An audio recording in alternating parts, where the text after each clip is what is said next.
اعوذ باللہ من الشیطان اللعین الرجیم بسم اللہ الرحمن الرحیم الحمد للہ الذی لا یبلغ مدحتہ القائلون ولا یحصی نعماءہ العادون ولا یعدی حقہ المجتہدون الذی لیس لصفاتہ حد معدود ولا نعت موجود ولا وقت معدود الذی فطر الخلائق بقدرتہ ونشر الریاح برحمتہ ووطد بالصخور میدان ارضہ ثم الصلاة والسلام علی رسولہ الکریم وآلہ الطیبین الطاہرین المعصومین ولعنۃ اللہ علی اعدائہم اجمعین بے شمار۔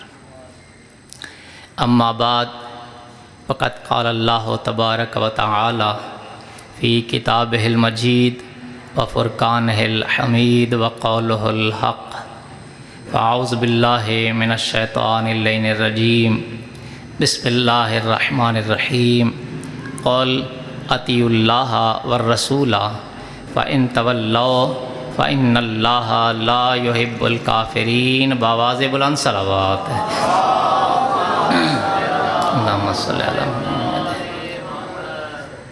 خالق کائنات نے اپنے مقدس کلام میں ارشاد فرمایا، میرے حبیب ان افراد امت کو بتا دے کہ اطاعت کرو اللہ کی اور رسول کی۔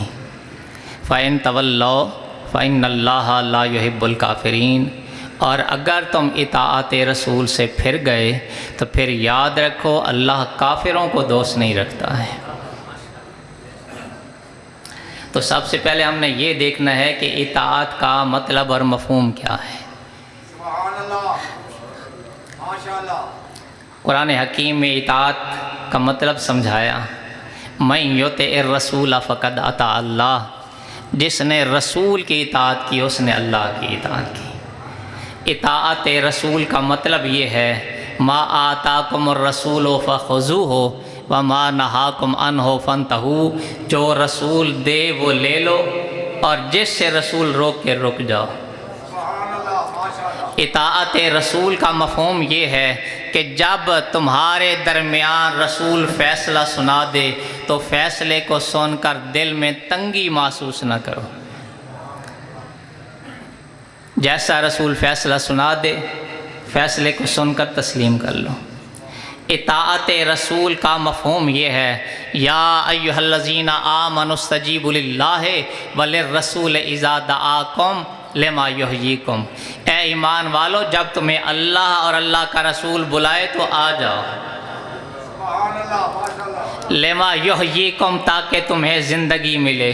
پتہ چلا اللہ اور اللہ کے رسول کی نگاہ میں زندہ وہ ہے جو رسول کے بلاوے پہ آ جائے، سبحان اللہ، ماشاءاللہ۔ اور جو رسول کے بلاوے پہ نہ آئے وہ زندہ نظر آنا بے شک چلتا پھرتا نظر آتا رہے لیکن وہ حقیقت میں اللہ کی نگاہ میں زندہ نہیں ہے۔ تو رسول کی نگاہ میں زندہ کون ہے؟ جو رسول کی آواز پر لبیک کہے، وہ ہے زندہ۔ اسی لیے تو ہم کائنات میں وہ ہے علی ابن ابی طالب کہ جس نے ہر موقع پر رسول کی آواز پر لبیک کہے۔ آج یہ نعرہ بلند کرنا